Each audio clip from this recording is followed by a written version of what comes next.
ఒక ఆయన బైబిల్ ఏమో బూతు పుస్తకం అంటాడు ఒకడు. అర్థమవుతుందా? ఏ గ్రంథంలో అయితే ఏ గ్రంథాన్ని పట్టుకుని బూతు పుస్తకం అన్నావో ఆ గ్రంథంలో కానీ నీ పేరు లేకపోయిందనుకో, మామూలుగా ఉండదు ఈ పరిస్థితి. ఏ గ్రంథాన్ని పట్టుకుని నల్ల పుస్తకం అన్నావో, ఏ గ్రంథాన్ని పట్టుకుని బూతు పుస్తకం అన్నావో, అదే గ్రంథంలో జీవ గ్రంథంలో ఎవరి పేరైతే కనబడలేదో వాళ్ళ పేర్లు ఎక్కడున్నట్లు. అర్థమవుతుందా? కనుక ఈ పుస్తకానికి, ఈ బైబిల్కి ఉన్నటువంటి గొప్పతనం చాలా గొప్పది. అదే వేకువ చుక్క. 2 పేతురు 1:19లో వేకువ చుక్క ఎవరు అంటే యేసుక్రీస్తు వారు. ఈ వేకువ చుక్క ఎక్కడికి ప్రయాణం చేస్తుంది? దీని గమ్యం ఏంటి అంటే చీకటి గల స్థలాలకే వెళ్తుంది. ఇది చీకటి గల ప్రాంతాలకి వెళ్ళడమే దీని యొక్క ప్రాముఖ్యమైన ఉద్దేశం. ఎంతోమంది చీకటి గల కుటుంబాలు లేవా? నిన్నటికి మొన్న ఆమె ఎవరో ఆత్మహత్య చేసి చనిపోయిందంట. ఎవరు ఒక్కదే కాదు, వీడియోలో హల్చల్ అవుతుంది కదా. తన బిడ్డల్ని పట్టుకుని వెళ్ళి ఆత్మహత్య చేసుకు. ఏంది సంగతి అని చూస్తే హ్యాపీ బర్త్డే చెప్పలేదంట అలా ఆయన. నాకు ఈ మిస్టరీ ఎప్పుడు వీడుతుంది అనుకుంటే, హ్యాపీ బర్త్డే చెప్పలేదని ఆమె ఏం చేసుకుందంట, ఆత్మహత్య చేసుకుంది. అంటే చనిపోవడానికి, ఒకప్పుడు చనిపోవడం అంటే పెద్ద న్యూస్ అనమాట. ఎక్కడో వీధిలో చనిపోయారంటే భయం వేసేది. కానీ ఇప్పుడు చావు వార్తలు చాలా విరివిగా విస్తరంగా, ఏ చిన్నదైనా కారణం చావే. ఎందుకు చనిపోయాడంట? చాలా సింపుల్, సిల్లీ కారణం ఇది.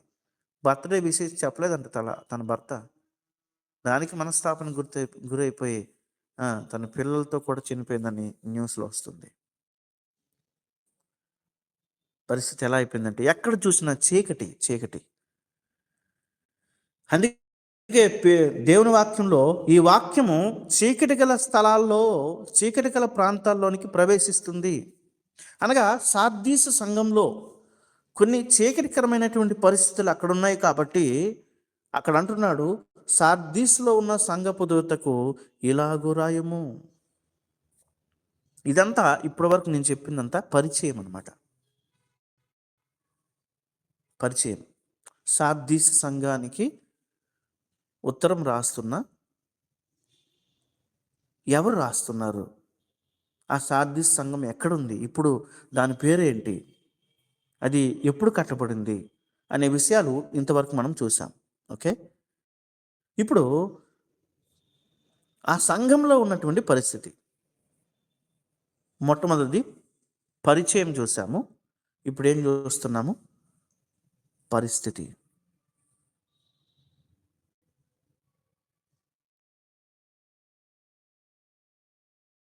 అర్థమవుతుందా? పరిస్థితి. అక్కడున్న పరిస్థితి ఏంటి? అక్కడున్న పరిస్థితి సరే చూద్దాం. అక్కడున్న పరిస్థితి ఏంటి? ప్రకటన 3:2.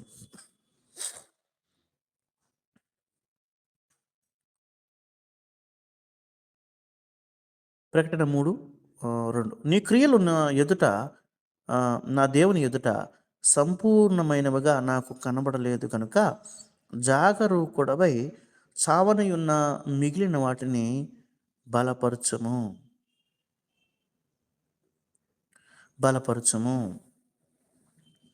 నీవెలాగో ఉపదేశం పొందితివో, ఎలాగో వింటివో జ్ఞాపకం చేసుకుని దానిని గాయకొనుచు మారు మనసు పొందము.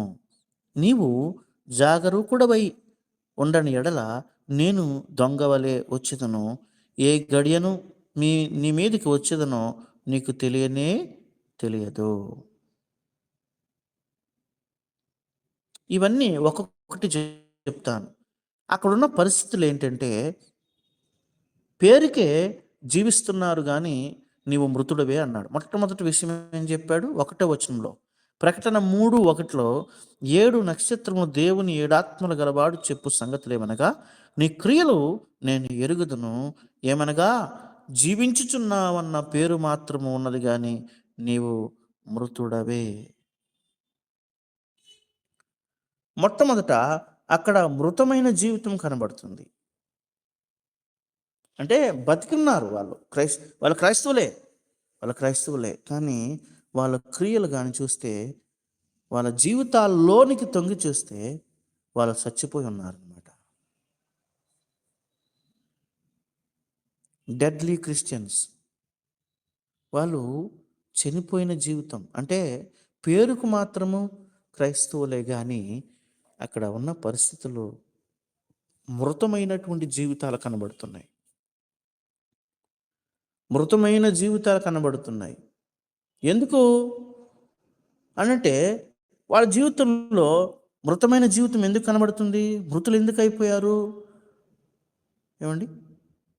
చూడండి. దేవుని వాక్యాన్ని చూద్దాం. ఎఫెసీ పత్రిక 2:1.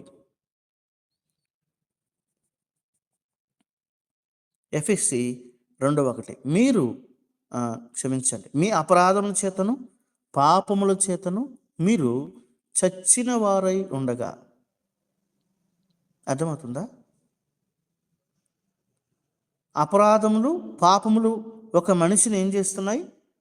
చంపుతున్నాయి. చచ్చిన వారై ఉండగా. ఎందుకు వాళ్ళు చనిపోయారు? ఎందుకు చచ్చిపోయారు? ఆత్మీయంగా ఎందుకు చచ్చిపోయారు వాళ్ళు? ఒక పాట ఉంటుంది కదా, జీవించుచున్నావన్న పేరు ఉన్నది, మృతుడవే నీవు మృతుడవే. జీవించుచున్నావన్న పేరు ఉన్నది, మృతుడవే నీవు మృతుడవే. అలాంటి పాటలు ఎంత అద్భుతంగా ఉంటాయి. పాత పాటలు కదా. అసలు ఒక పాటే ఒక మెసేజ్.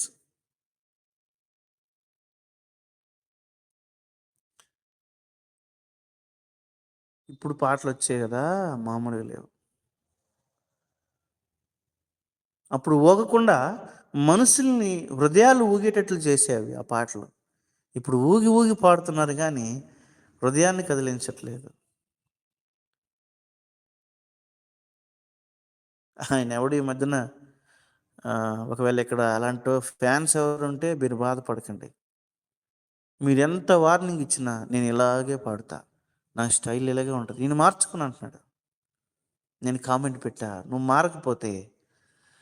మార్చుకోకపోతే ఎవ్వడికి నష్టం లేదు.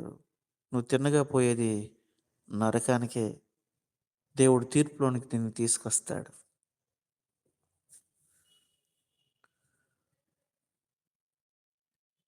దేవుడు 2వ దినవృత్తాంతాల 16వ అధ్యాయంలో అసలు దేవుడు ఆసాపుకి ఒక టీం ఇచ్చాడు. ఎంత స్పిరిచువల్గా వాళ్ళు పాడుతారు, ఎంత స్పిరిచువల్గా వాళ్ళు ఆ, ఆరాధించగలిగే తలాంతులు దేవుడు వాళ్ళకి ఇచ్చాడు. ఈరోజు దేవుడు తలాంత్ ఇస్తే ఆ తలాంతును ఉపయోగించి చాలామంది తప్పుడు ట్రాక్లోనికి అనేకుల్ని నడిపించట్లేదా? నువ్వు నీ రూమ్లో గంతులోకి చచ్చిపోవు, ఎవడు అడగడు. కానీ నువ్వు స్టేజ్ మీదకి ఎక్కి డ్యాన్స్లు వేస్తూ ఉంటే అది ఎంతవరకు అంటే దేవుని వాక్యము తెలియక అలాంటి పరిస్థితులు కనుక. ఓకే, ఆ సంఘంలో, ఈ సార్దీస్ సంఘంలో చచ్చిపోయిన వాళ్ళు ఉన్నారట. చెప్తున్నాడు, నువ్వు మృతుడవే అంటే నువ్వు చచ్చిపోయావు. ఎందుకు చచ్చిపోయావు? ఎఫెసీ పత్రిక 2:1 ఏం చెప్పాను? నీ పాపముల చేతను అపరాధముల చేతను మీరు సచ్చిన వారై ఉండగా. అంటే పాపం మనిషిని ఏం చేస్తుంది? చంపేస్తుంది.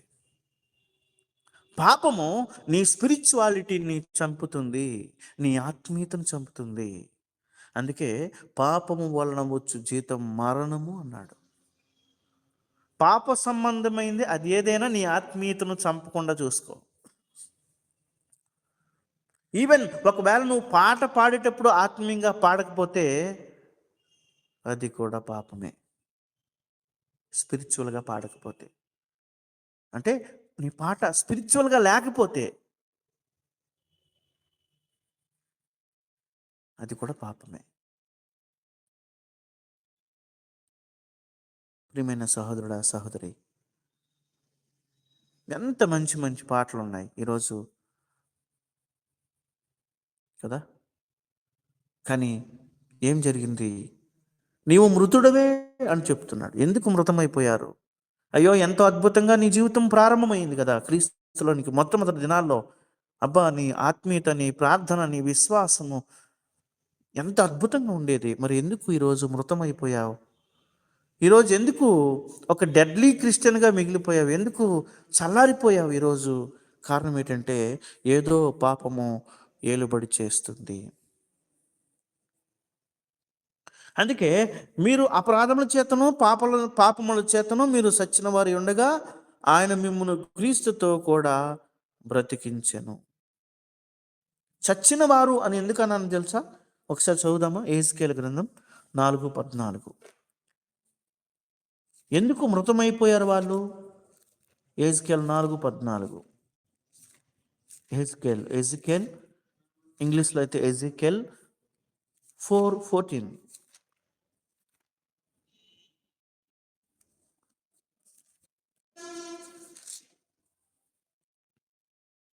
అందుకు అయ్యో ప్రభువా యెహోవా, నేనెన్నడను అపవిత్రత నొందినవాడును కానే, బాల్యం నుండి నేటి వరకు చచ్చిన దానినైనను మృగములు చేల్చబడిన దానిని నేను తినినవాడును కానే, నిషిద్ధమైన మాంసము నా నోట ఎన్నడూ పడలేదే అని నేననగా.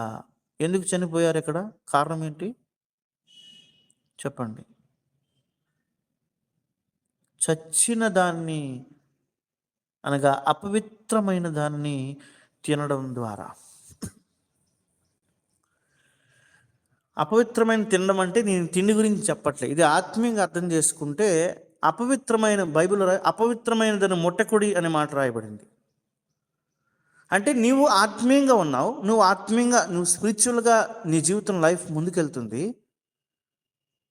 తెలుసో తెలియకో అపవిత్రమైన దాని జోలికెళ్తున్నావు అది.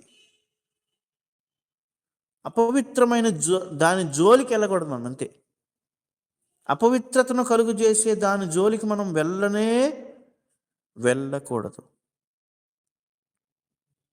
దానివల్ల నేను అపవిత్రం అవుతాను, నా ఆత్మీయ జీవితం అపవిత్రమైపోతుంది అని కనుక నువ్వు గ్రహించగలిగితే దాని జోలికి నువ్వు వెళ్ళవు.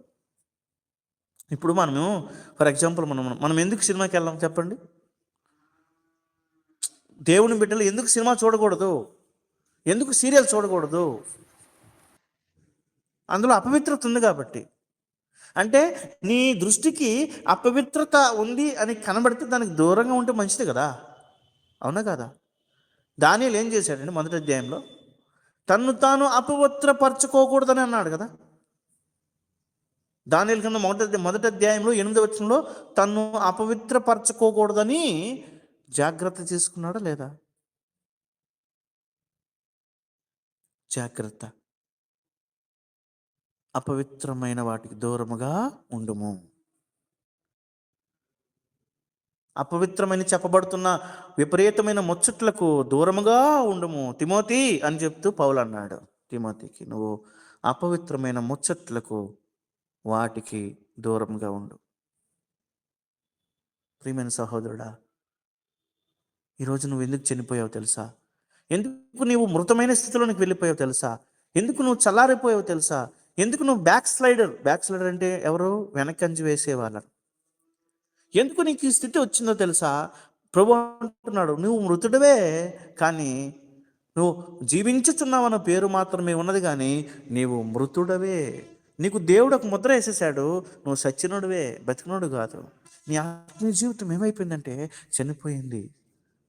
చనిపోవడానికి, నువ్వు ఆత్మీయంగా చల్లారిపోవడానికి కారణం ఏంటంటే అపవిత్రమైన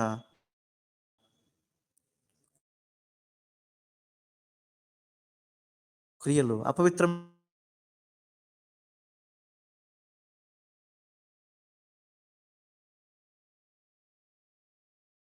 చూపులు, అపవిత్రమైన కార్యాలు, అపవిత్రమైనటువంటి నీ జీవితంలో చొరబడ్డాయి నేను నాశనం చేయడానికి. నీ ఆత్మీయతను పాడు చేరుతుందో వాటికి నువ్వు కనుక చెప్తున్నాను కదా. ప్రకటన గ్రంథం అక్కడున్న పరిస్థితి ఏంటి? ప్రకటన గ్రంథంలో ఉన్న సంఘం యొక్క పరిస్థితి ఏంటంటే, ప్రకటన 3:1 కానీ సంపూర్ణము కాలేదన్నాడు. మూడోది ఏమన్నాడంటే, నువ్వు చచ్చిపోకుండా ఇంకా పూర్తిగా నువ్వు నాశనం అయిపోకూడదనంటే మిగిలిన వాటిని బలపరుచుకో. అర్థమవుతుందా? అంటే నువ్వు ఎలా ఉన్నావంటే కొర ప్రాణంతో ఉన్నావు నువ్వు. మిగిలిన నీకు అవకాశం ఉంది. నీకు అవకాశం ఉంది సరి చేసుకోవడానికి. దేవుడు నీకు అవకాశం ఇస్తున్నాడు. అవకాశం ఇస్తున్నాడు సరి చేసుకోవడానికి. అందుకే అంటాడు, చావనయ్యున్న మిగిలిన వాటిని బలపరచుము. 3:2 చదువుదామా? ప్రకటన 3:2. ఈ ఈ సార్దీస్ సంఘంలో ఉన్నటువంటి వారి పరిస్థితిని ఎరిగి దేవుడు చెప్తున్నటువంటి మాట, చావనయ్యున్న చూడండి 2వ వచనం చదువుతున్నాను. నీ క్రియలు నా దేవుని ఎదుట సంపూర్ణమైనవిగా నాకు కనబడలేదు. గనుక జాగరూకుడవై చావనయ్యున్న మిగిలిన వాటిని బలపరచుము. అంటే నువ్వు చేయాల్సిన పనులున్నాయి. నువ్వు పూర్తిగా నష్టపోకుండా ఉండాలంటే దేవుడు చెప్పే సంగతులు చేయి. మిగిలిన వాటిని బలపరచు. నీ క్రియలు సంపూర్ణంగా కనబడలేదు అని చెప్తున్నాడు ప్రభు. మారు మనసు పొందమంటున్నాడు. అర్థమవుతుందా? దొంగ వలె వస్తాను అంటున్నాడు. ఏ గడియ వస్తానో తెలీదు, కానీ ఖచ్చితంగా వస్తాను. అక్కడ పరిస్థితిని చూపిస్తున్నాడు దేవుడు. ఇంకా ఏముంది అక్కడ పరిస్థితి? 4వ వచనం. అయితే తమ వస్త్రములను అపవిత్రపరచుకునే కొందరు సార్దీసులో నీ యొద్ద ఉన్నారు. వారు అర్హులు కనుక తెల్లని వస్త్రం ధరించుకున్నట్టు కూడా అక్కడ పరిస్థితి. అక్కడ పరిస్థితి ఏంటంటే మంచివారు ఉన్నారు, చెడ్డవారు కూడా ఉన్నారు.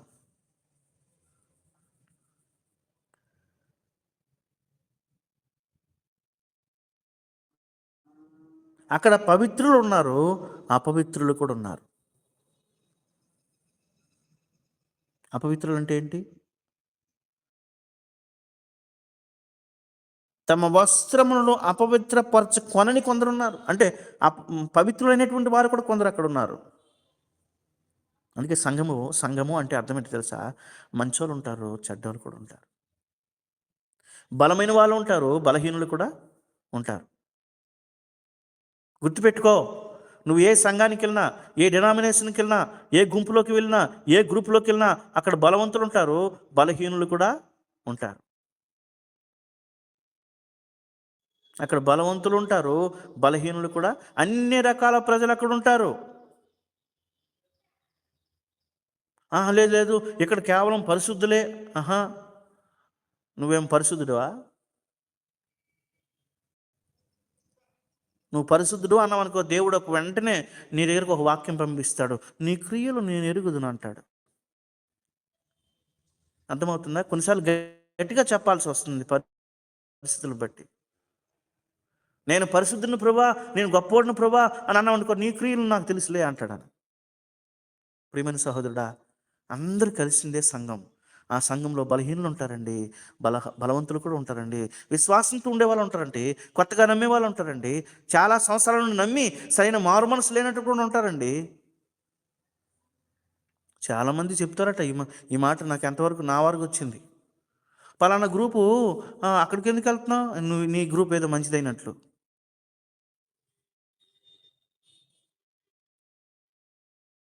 ఏ గ్రూప్లోకి వెళ్ళినా అక్కడ కలగూరు గంప ఉండదు. మంచోళ్ళు ఉంటారు, చెడ్డోళ్ళు ఉంటారు, భక్తి పరులు ఉంటారు, భక్తిహీనులు ఉంటారు, ప్రార్థన చేసేవారు ఉంటారు, ప్రార్థన లేని వాళ్ళు ఉంటారు.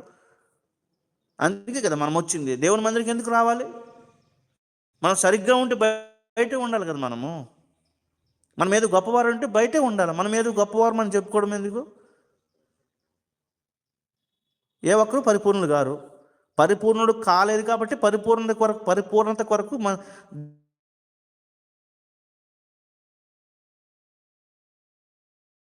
దేవుని వాక్యం వినడానికి వస్తున్నాం.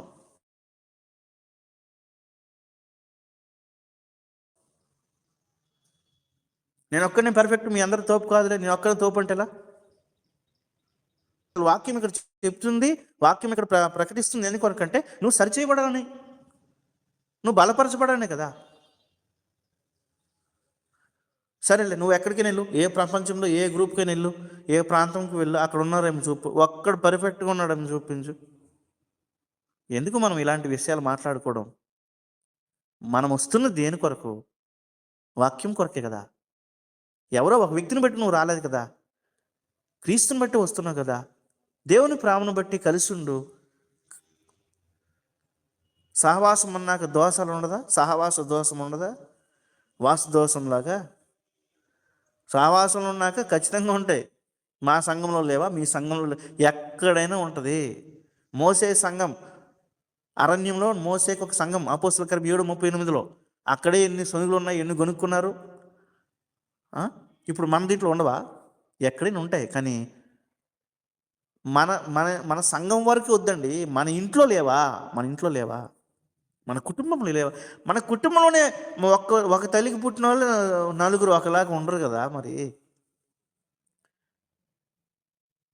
ఎందుకు మనకి ఇన్ని భేదాభిప్రాయాలు? ఎందుకు ఇంత? కొరింథీ సంఘానికి, గలతీ సంఘానికి పౌలు అదే చెప్పాడు కదా, మీరు మనస్సులో భేదాలు పెట్టుకున్నారట. ఎక్కడున్నాయి?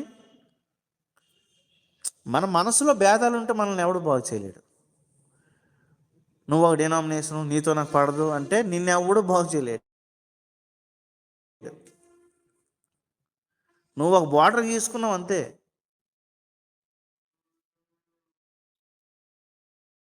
ఒకటి గుర్తుపెట్టుకోవాలి, యేసు ప్రభు తిరిగి వస్తున్నప్పుడు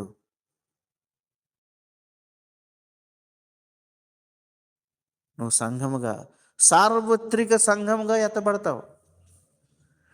నేను అదే డినామినేషన్ మాది తోపు అన్నావు అనుకో, అయితే ఇక్కడే ఉండు బాబు అంటాడు ప్రభు. నువ్వెవరో నాకు తెలీదు, అంత తలుపు మూయబడినావు. ఇలాంటి డైలాగులు వస్తాయి. ఓకేనా? కనుక దేవుని బిడ్డలతో కలిసి ఉండడం, మంచిని స్వీకరించవచ్చు కదా, మంచిని యాక్సెప్ట్ చేయొచ్చు కదా, వాళ్ళలో ఉన్నటువంటి మంచితనాన్ని చూడొచ్చు కదా. నీవు అనుకున్నట్లు జరగలేదని అక్కడ ఏదో నింద మోపి వెళ్ళిపోతే ఎవరికి నష్టం? ఎవరికి నష్టం? కనుక గుర్తుపెట్టుకోండి, పరిపక్వత లేనోళ్ళు చెప్పినటువంటి మాటలు ఇవి. అక్కడ పరిస్థితి ఏంటంటే, గుర్తుపెట్టుకోండి, ఎందుకు ఈ సందర్భాన్ని తీసుకొచ్చి 3వ అధ్యాయంలో లోపం కలిగినటువంటి వారు ఉన్నారు.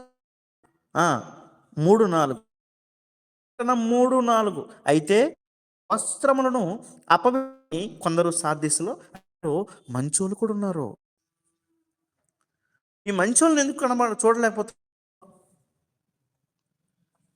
మంచోళ్ళు కూడా ఉన్నారు, లోపం కలిగిన కూడా ఉన్నారు, బలహీన, అర్థమవుతుందా? అన్ని రకాల ప్రజలు అక్కడ ఉన్నారు. అదే లోపముగా ఉన్న వాటిని దేవుడు ఉంటాడు. మన వంతు ఏంటంటే, వారు అపోస్తల బోధ వాసమందును, రొట్టె విరిచి ప్రార్థన ఎందును,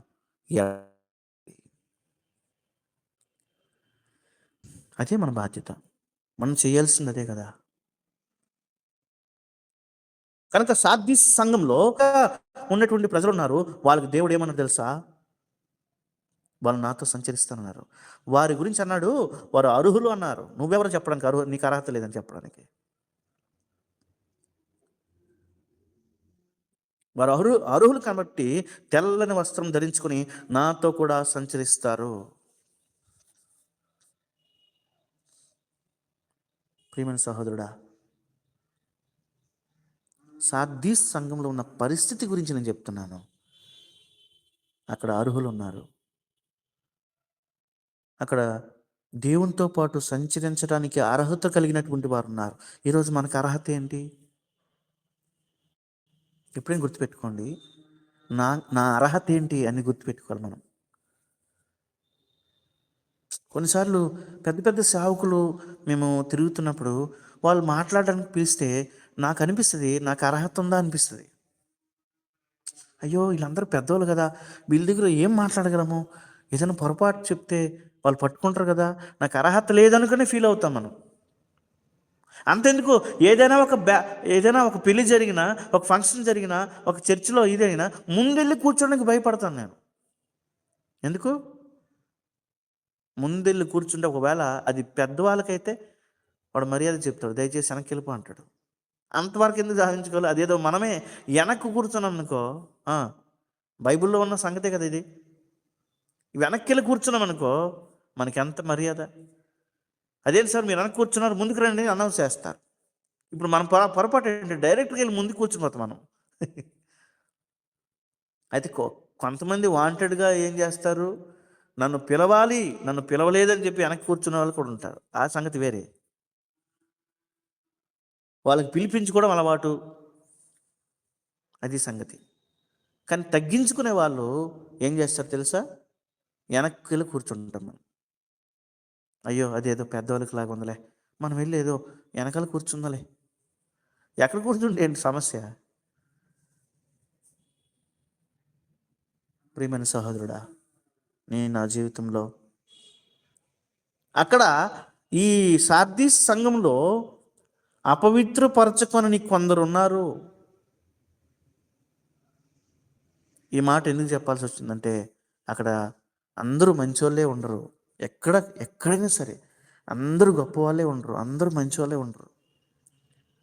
అన్ని రకాల ఒక కలగూర గంపలాగా ఉంటుంది సంఘం అంటే. చెప్తున్నాను మళ్ళీ మళ్ళీ, బలవంతులు ఉంటారు, బలహీనులు ఉంటారు. సంఘం అంటే పరిపూర్ణులు ఉంటారు, పరిపక్వత లేని వాళ్ళు కూడా ఉంటారు. సంఘం అంటే ఆ, అందరూ కలిసేదే సంఘం. సంఘం అంటే ఇదేదో కాపు సంఘము కాదు, సంఘం అంటే అదో మాల సంఘము కాదు, ఆ, ఒక తెగ ఏర్పాటు చేసుకున్న సంఘం కాదు, ఒక జాతి ఏర్పాటు చేసుకున్న సంఘం కాదు. ఇది క్రీస్తు సంఘము అనగా క్రీస్తే దీనికి శిరస్సు. క్రీస్తులో ఎలాగైతే ఒక అవయవాలు ఎలాగైతే అన్నీ ఒకేలాగా ఉండవో, అన్నీ ఎలాగైతే ఒక అవయవంలో ఒక బాడీలో ఉన్న శరీరంలో ఉన్న ఈ అవయవాలు ఎలాగైతే అన్నిటికీ ఒకే పని ఉండదో, దేవుని ప్రజలు కూడా ఆయా సందర్భాలు, ఆయా ప్రజలు, ఆయా రకాలు, ఆయా తెగలు, అనేక రకాల ప్రజలు కలిసి ఉండేదే దేవుని సంఘం. ఇది సార్దీస్లో ఉన్నటువంటి సంఘ పరిస్థితి. కనుక రెండు విషయాలు మాట్లాడుకున్నాం. సార్దీస్ సంఘం గురించి మొట్టమొదట పరిచయం చూసాం, రెండోది పరిస్థితి చూసాం. మొదటిది పరిచయము, రెండోది పరిస్థితి. పరిస్థితి మూడోది ఏం చెప్పాము, మూడవది ఏంటంటే పరిశీలన జరిగింది. దేవుడు అక్కడ పరిశీలించి చూశాడట ఆ సంఘాన్ని. దేవుడు పరిశీలించి చూస్తే దేవుడు పరిశీలించి చూస్తే అక్కడ ఏమన్నాడు తెలుసా? ఏమన్నాడు? ఏమన్నాడు? దేవుడు పరిశీలించి చూస్తే ఒక సంగతి కనిపించింది. మారు మనసు పొందుము అన్నాడు. మారు మనసు పొందు, నువ్వు చచ్చిపోతున్నావు, నీ జీవితాన్ని బ్రతికించుకో, బ్రతికించుకో, బ్రతికించుకో. నువ్వు ఎక్కువ రోజులు బ్రతకవు. ఇంకా చెప్పాలంటే హిజ్కియా జీవితంలో జరిగిన సంగతి, నువ్వు మరణమవ్వబోతున్నావు గనుక నీ ఇల్లు చక్కబెట్టుకో అని అన్నాడు ప్రభు. అంటే దేవుడు పరిశీలించి చూస్తే అతనిలో ఏదో ఒకటి కనిపించింది నష్టపరిచేది. దేవుడు పరిశీలించి చూసేవాడిని గుర్తుపెట్టుకో, దేవుడు పరీక్షించేవాడిని గుర్తుపెట్టుకో. దేవుడు హృదయాన్ని పరిశీలించే దేవుడు. కీర్తన 26 అధ్యాయంలో రాయబడింది, ఆయన పరీక్షించే దేవుడు, పరిశీలించే దేవుడు అని దేవుని వాక్యంలో రాయబడింది. అందుకే దావీదు అంటాడు, నా హృదయాన్ని పరిశీలించి చూడము. ఏమన్నాడు దావీదు? 139వ కీర్తనలో ఏమన్నాడు చదువుదామా ఒకసారి?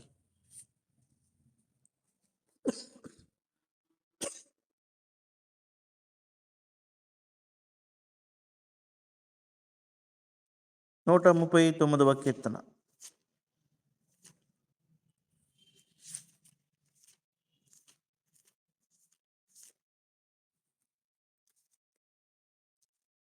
దానికంటే ముందుగా 51, కీర్తన 51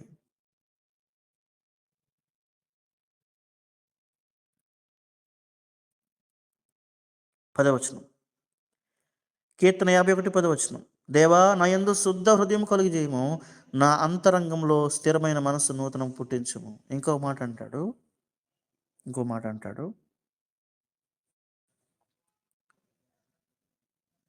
నన్ను పరిశీలించి చూడమంటాడు.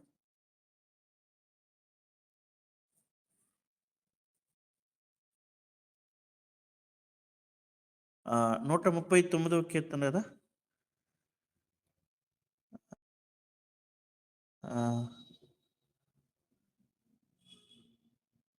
ఎస్ ఎస్ 51వ కీర్తన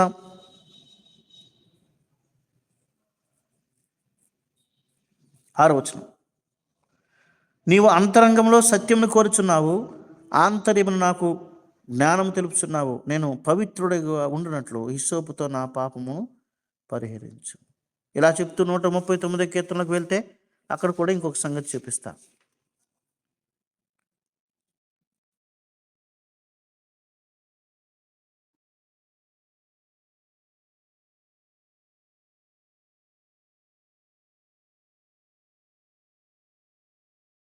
ఇరవై 139 కీర్తన 22వ.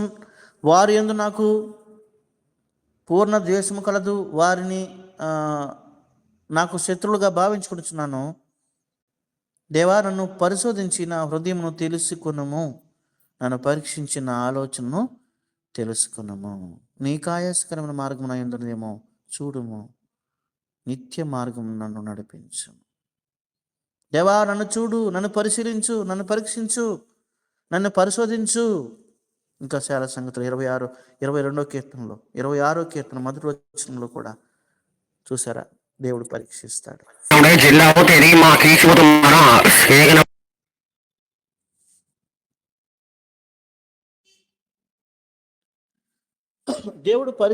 దేవుడు పరీక్షిస్తే మన హృదయాలు తేటగా కనబడతాయి. అలాగే సార్దీస్ సంఘాన్ని పరీక్షించాడు.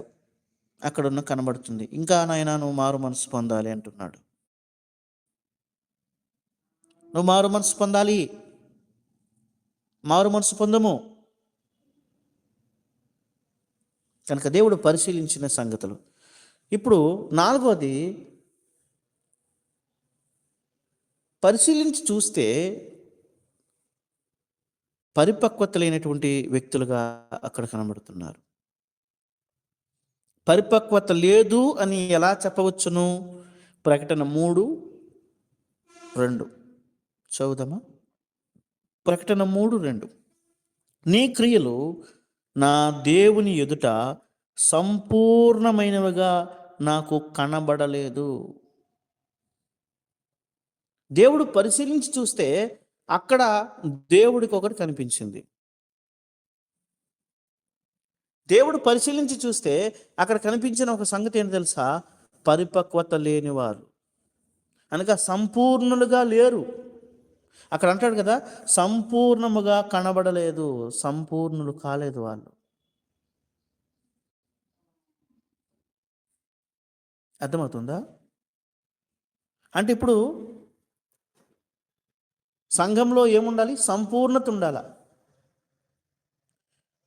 ఇప్పుడు ఈ మాట మీకు అర్థం కావాలంటే ఇంకో మాట చదివిస్తాను. 2 కొరింథీ పత్రిక 19, 2 కొరింథీ 13:9. 2 Corinthians chapter 13, 2 కొరింథీ 13:9.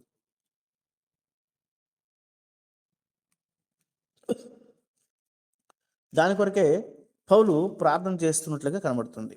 2 కొరింథీ 13:9.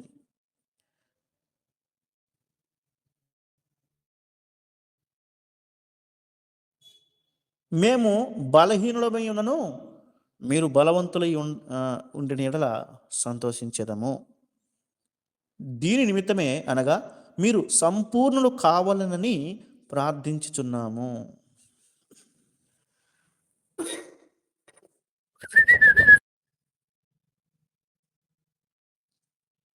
సంపూర్ణులు కావాలని ప్రార్థించుచున్నాము. అంటే అక్కడ ఏం లేదు, సంపూర్ణత లేదు. ఎంత స్పష్టంగా చెప్తున్నాడు, నీ క్రియలు నా దేవుని ఎదుట సంపూర్ణమైనవిగా కనబడలేదు కాబట్టి. అంటే మన క్రియలు, మన జీవితము దేవుని దృష్టికి ఎలా ఉండాలి, సంపూర్ణంగా ఉండాలి. దాని కొరకే కొరింథీ పత్రిక, 2 కొరింథీ పత్రికలో 13:9 పౌలు దాని కొరకే, మీ కొరకే నేను ప్రార్థన చేస్తున్నాను, మీరు సంపూర్ణంగా ఉండాలని. అదే పౌలు కొలస్సీ సంఘానికి రాస్తాడు 1వ అధ్యాయంలో, కొలస్సీ 1:28 అంటాడు, క్రీస్తు ఎదుట మిమ్మల్ని సంపూర్ణులుగా నిలబెట్టాలి. 1:28, కొలస్సీ 1:28, ప్రతి మనసుని క్రీస్తునందు సంపూర్ణునిగా చేసి ఆయన ఎదుట నిలబెట్టవలనని సమస్త విధములైన జ్ఞానంతో మేము ప్రతి మనుషునికి బుద్ధి చెప్పుచు, ప్రతి మనసుని బోధించుచు ఆయనను ప్రకటించుచున్నాము. ఎందుకు ఈ బోధలు, ఎందుకు వాక్యాలు, ఎందుకు ఇవన్నీ అంటే ప్రతి వ్యక్తిని సంపూర్ణులుగా చేయాలన్నదే ఉద్దేశం. దేవుడు ఎందుకు నీకు వాక్యం ఇచ్చాడు, నీ కొరకు ప్రార్థన చేసేవారిని ఎందుకు ఇచ్చాడు, నీ కొరకు కొంత గుంపుని, గ్రూప్ని ఎందుకు పెట్టాడంటే నీవు సంపూర్ణంగా కనబడాలని. నీ సంపూర్ణత కొరకు నీ కొరకు ప్రార్థించేవారు ఉన్నారు, నీకు వాక్యం బోధించేవారు ఉన్నారు, నిన్ను బుద్ధి చెప్పేవారు ఉన్నారు. ఎందుకు ఇవన్నీ అంటే నీ సంపూర్ణత కొరకు. దేవునికి స్తోత్రం కలుగును గాక. మనం సంపూర్ణంగా కనబడాలి ఒక దినాన. అర్థమవుతుందా? కంప్లీట్ మ్యాన్గా దేవుని ఎదుట నిలబడాలి భూమి మీద. అందుకే ఎవరు సంపూర్ణులు కాదు. వాక్యం ద్వారా ఉదక స్నానం చేసి మడత మచ్చ డాగు లేకుండా దేవుడు సంఘాన్ని సంపూర్ణంగా దేవుని ఎదుట నిలబెట్టాలన్నదే ఆయన యొక్క ఉద్దేశం. సంఘంలో నీవు నేను ఒక వ్యక్తిగా ఉంటున్నప్పుడు దేవుడు ఉదక స్నానం చేయిస్తాడు, వాక్యంతో సరిచేస్తాడు, సరిదిద్దుతాడు. ప్రతి వ్యక్తిని కూడా దేవుడు మనకిచ్చినటువంటి వారిని కూడా మనం సంపూర్ణులుగా చేసి దేవుని ఎదుట వారిని నిలబెట్టాలంటే అవసరమైంది ప్రార్థన, వాక్యము. గుర్తుపెట్టుకోండి, ఈ చివరి దినాల్లో వాక్యము సరిగ్గా లేకపోతే వాళ్ళు తప్పిపోయే అవకాశం ఉంటుంది. అవునండి. తన ఇంటి వారికి తగిన వేళ అన్నం పెట్టే నమ్మకమైన దాసుడి కొరకు ఎదురు చూస్తున్నాడు దేవుడు. సరైన దేవుని వాక్యం చెప్పకపోతే గుర్తుపెట్టుకోండి, ఈజీగా ఎక్కువ మంది తప్పిపోయిన వాళ్ళు ఎవరో తెలుసా? వాక్యము సరిగ్గా వాళ్ళకి తెలియనప్పుడు ఏం చెప్తారు, ఎవరిని ఏం చెప్తే నమ్మేస్తారు. వాక్యం తెలుస్తుందనుకో, అదేంటి వాక్యంలో ఇలా ఉంది కదా, ఈయన ఇలా చెప్తాడు కదా. బెరయ సంఘ స్త్రీలు వాళ్ళు ఘనులు ఎందుకు అన్నారు, వాళ్ళు ఎందుకు ఘనులు అంటే, బెరయ సంఘస్థులు ఎందుకు ఘనులుగా పిలువబడ్డారంటే ఈవెన్ పౌలు వచ్చి వాక్యం చెప్పినా చెక్ చేస్తారు వాళ్ళు. పౌలు గారు వచ్చి వాక్యం చెప్పినా చెక్ చేస్తారు వాళ్ళు. మామూలు కాదు. మనం ఏం చేస్తాం, అంత పెద్ద సేవకుడు వాక్యం చెప్తే నువ్వు తిరగబడతావా, నువ్వు తప్పని చెప్తావా? పెద్ద సేవకులు చెప్పారు కదా రైట్ అనే వేలో వెళ్ళిపోతున్నాం, కానీ పెద్దవాళ్ళు చెప్పారు కదా నేను నమ్మకంతో రైట్ అని చెప్పి వెళ్ళిపోతున్నాం, కానీ అందులో కూడా తప్పులు ఉండొచ్చు. వాక్యమే మనకు ప్రమాణం. మనకు ప్రామాణ్యము ఏంటి, ఎవరో పెద్ద సేవకులు చెప్పారని కాదు, కానీ అందులో కూడా తప్పులు ఉంటే ఉండొచ్చు. కనుక వాక్యమే మనకు ప్రమాణం కాబట్టి, మనకు ప్రామాణికం దేవుని వాక్యం కాబట్టి, వాక్యాన్ని బట్టి మనకు కొలమానం వాక్యమే కాబట్టి వాక్యాన్ని బట్టి మనం మాట్లాడాలి. ఓకే. తర్వాత అందుకే పరిపక్వత లేదు వాళ్ళలో. అందుకే అంటాడు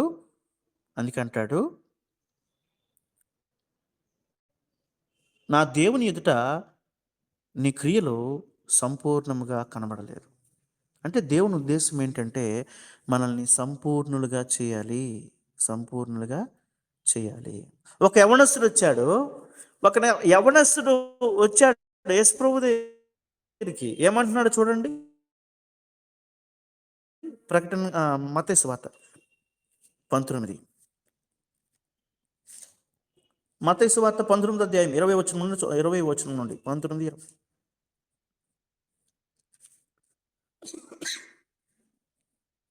మత్తయి సువార్త 19, Matthew's gospel chapter 19 and verse 20.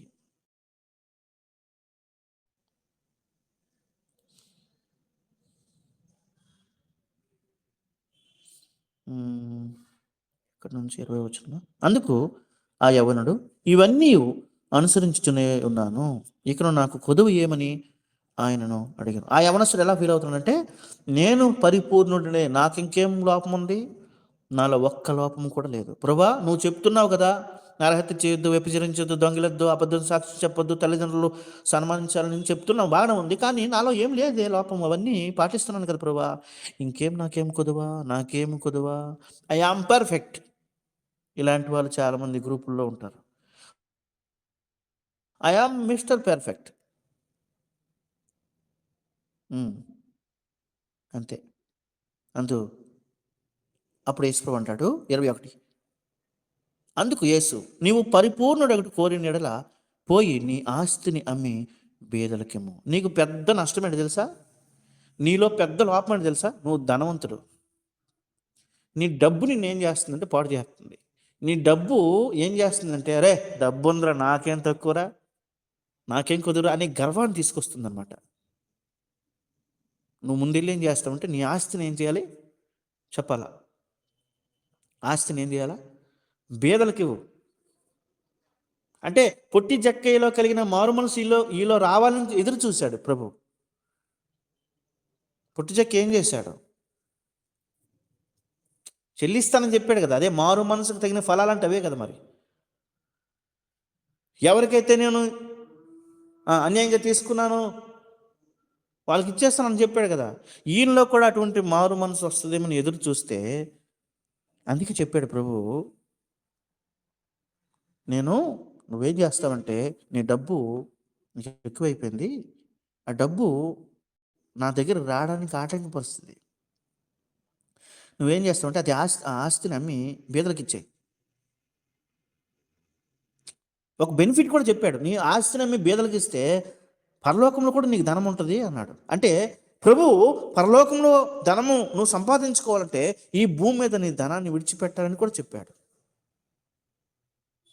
పరలోకంలో యొక్క ధనం కొరకు విలువ గురించి చెప్పాడు. అప్పుడు నువ్వు వచ్చి నన్ను వెంబడించాను. అయితే ఆయన ఏమన్నాడు, మత్తయి సువార్త 19:22లో, అయితే ఆ యవ్వనుడు మిగులు ఆస్తి గలవాడు కనుక ఆ మాట విని వ్యసనపడుచు వెళ్ళిపోయాను.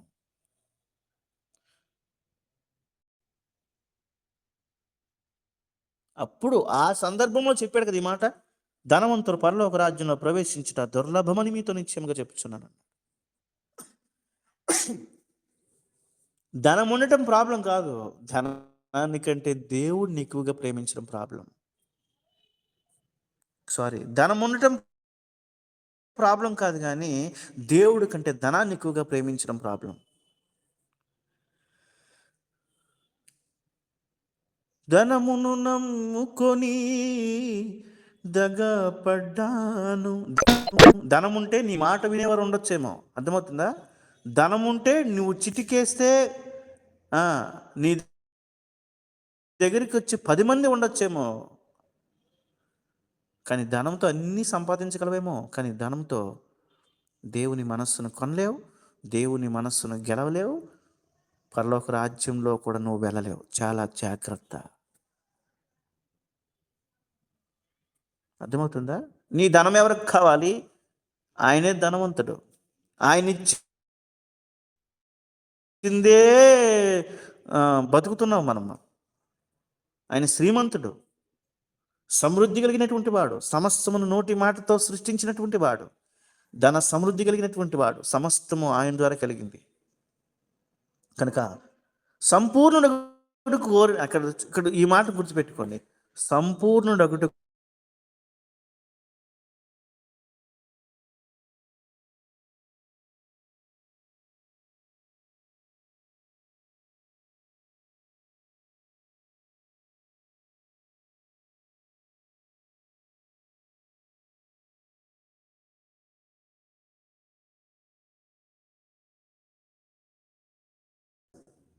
చదువుదామా, యోహాను సువార్త 17వ అధ్యాయం, జాన్ గాస్పల్ చాప్టర్ 17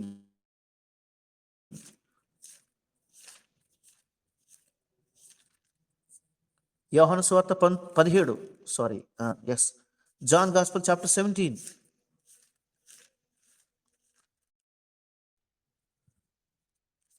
యోహాను సువార్త 17వ అధ్యాయం 23వ వచనం, 17:23. ఏమని ప్రార్థన చేశాడు? వారి యందు నేనును, నా యందు నీవును ఉండుట వలన వారు సంపూర్ణులుగా చేయబడి ఏకముగా ఉన్నందున. అర్థమవుతుందా? సంపూర్ణులు కావాలంటే ఏం చేయాలి? మనం దేవునిలో ఉండాలి, మనలో దేవుడు ఉండాలి. మనలో దేవుడు ఉండాలంటే మనం ముందు దేవునిలో ఉండాలి. అర్థమవుతుందా? అంటే ఆయనలో అంటు కట్టుబడాలి, ఆయనలో ఉండాలి, ఆయనతో నడవాలి, ఆయనతో సంభాషించాలి, ఆయనతో కనెక్షన్ సరిగ్గా ఉండాలి. అప్పుడే నువ్వు సంపూర్ణంగా చేయబడతావు. ఆయనలో అంటు కట్టబడాలి. అంటు కట్టడం అంటే ఒక ఫలించిన చెట్టుకి ఒక కొమ్మని కడతారు. ఈ ఫలించిన చెట్టులో ఉన్న జీవము, సారమంతా కూడా ఆ ఫలించని కొమ్ముందే దాంట్లోనికి వెళ్తుంది. మన ప్రభువు ఫలించేవాడు. యోహాను సువార్త 15వ అధ్యాయం ప్రకారం ఫలించు ద్రాక్షవల్లిని నేను అని అన్నాడు. మీరెవరు? తీగలు. మీరు అంటు కట్టబడాలి, నాలో ఉండాలి. నాలో ఉంటే మీరు ఫలిస్తారు. నాకు వేరుగా ఉండి మీరేమీ చేయలేరు. నాకు ఈ సహవాసం వద్దు, మీ గూపొద్దు, నాకు వద్దు అనుకుంటే ఎవరికి నష్టము? నీకే నష్టం, నీకే నష్టం. నాకు వద్దండి, మీ సహవాసం వద్దు, మీరు వద్దు, మీ సహవాసం వద్దు, మీరు వద్దంటే ఎవరికి నష్టం? ప్రభు అంటాడు, నాలో నిలిచి ఉండకపోతే, నాలో అంటుకట్టబడకపోతే, నాలో మీరు, మీలో నేను ఉంటేనే కదా మీరు ఫలించేది. కనుక పరిపక్వత, పరిపక్వత.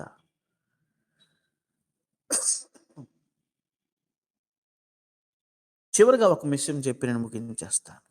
పరిపక్వత.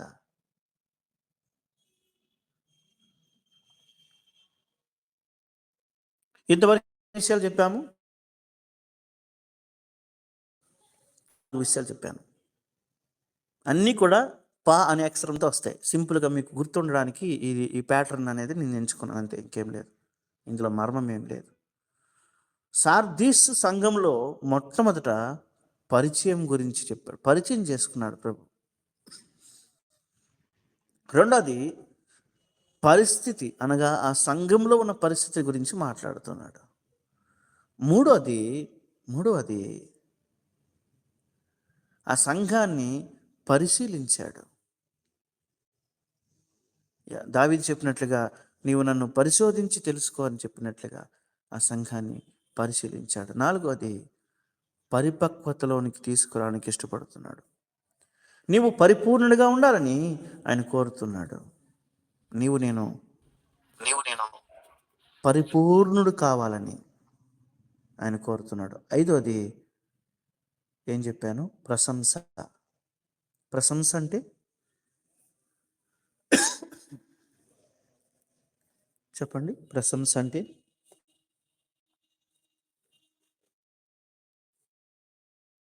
ప్రశంసించడం అంటే ఏంటి? తెలీదా? మెచ్చుకోవటం. ఎస్, మెచ్చుకోవడం. భలే, భలా మెచ్చుకున్నారు కదా చాలామంది. ప్రభు నమ్మకమైన వారిని ఏమన్నాడు? భలా మంచి దాసుడ, శభాస్ అన్నాడు. ప్రకటన 3:4, 3వ అధ్యాయం. దేవుడు వాళ్ళని ఎలా మెచ్చుకున్నాడో చూద్దాము. ప్రకటన 3:4.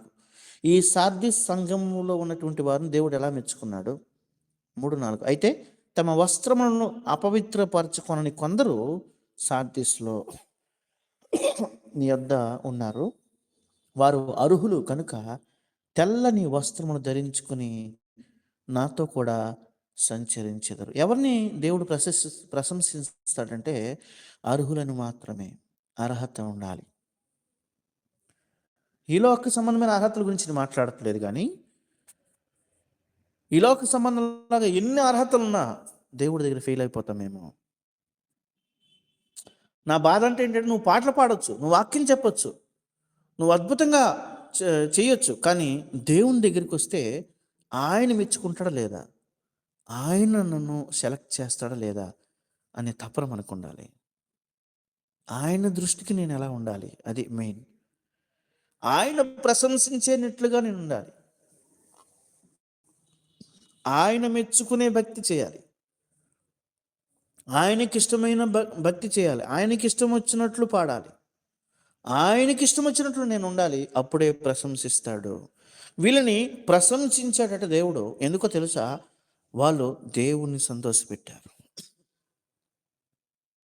పౌలు చెప్పినట్లుగా గలతీ సంఘానికి మొదటి అధ్యాయం 10వ వచనంలో, నేను మనుషుల దయ సంపాదించుకుని చూస్తున్నానా, క్రీస్తు లేకపోతే దేవుని దయ సంపాదించుకుంటున్నా అని ఇష్టపడుతున్నానా? ఒకవేళ నేను ఎప్పుడైనా మనుషుల దయను సంపాదించుకోవడానికి నేను తాపత్రయపడితే నేను దేవుని దాసుని కాకనే పోదు అంటాడు. అది ఎంత మంచి స్టేట్మెంట్. ఈరోజు మనము దేవుని ఎదుట ఒక దినాన ప్రశంసింపబడాలి. భలా నమ్మకమైన దాసుడా, దాసురాలా అని దేవుడు మనల్ని పిలవాలి. అంటే మనం ఎలా ఉండాలంటే ఏం చేయాలో తెలుసా? తమ వస్త్రములో అపవిత్రపరచుకొనని కొందరు. అంటే మన జీవితాన్ని ముందుగా పరిశుద్ధంగా కాపాడుకోవాలి. ఫస్ట్ ఆఫ్ ఆల్ ఏంటంటే పరిశుద్ధంగా ఉండాలి, అంతే. ముందు పరిశుద్ధత, తర్వాత ఏదైనా. పరిశుద్ధత లేకపోతే మనం దేవుడిని చూడలేము. పరిశుద్ధత లేకపోతే ఎవరు ప్రభువుని చూడలేరు. పరిశుద్ధతను సమాధానం కలిగి ఉన్నటకు ప్రయాసపడండి అంటాడు. పరిశుద్ధత లేకపోతే ఆయన రాజ్యంలోనికి మనం వెళ్ళలేం. కనుక వాళ్ళు పరిశుద్ధత జీవితాన్ని కాపాడుకున్నారట. తమ వస్త్రాలని అపవిత్రపరచుకోలేదట. వారు అర్హులు. వాళ్ళు ఏం చేస్తారంటే నాతో కూడా సంచరిస్తారు. అంటే అర్థం ఏంటి? దేవునితో నడుస్తావు నువ్వు. హనోకు దేవునితో నడిచాడు కాబట్టి. అంటే దేవునితో నడవాలంటే ఈ లోకంలోనూ పరిశుద్ధమైన జీవితాన్ని కలిగి ఉండాలి. ఇదే ప్రశంసించాడు. వాళ్ళు ఎవరు తెలుసా?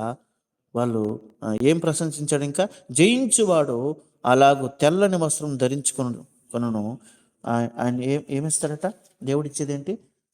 జీవ గ్రంథములో అతని పేరు ఎంత మాత్రము తుడుపు పెట్టక నా తండ్రి ఎదుట ఆయన దూతల ఎదుట అతని పేరు ఒప్పుకుంటాను అన్నాడు. దేవుడు ఒప్పుకుంటాడట మన పేరుని అక్కడ. అంటే అర్థం ఏంటి? పలానా పేరు వచ్చింది, ప్రభా ఈయన తెలుసా అంటే తెలుసు, నాకు ఈయన బాగా తెలుసు. ఈయన ఈ లోకంలో భూమి మీద నా కొరకు చాలా మంచిగా జీవించాడు.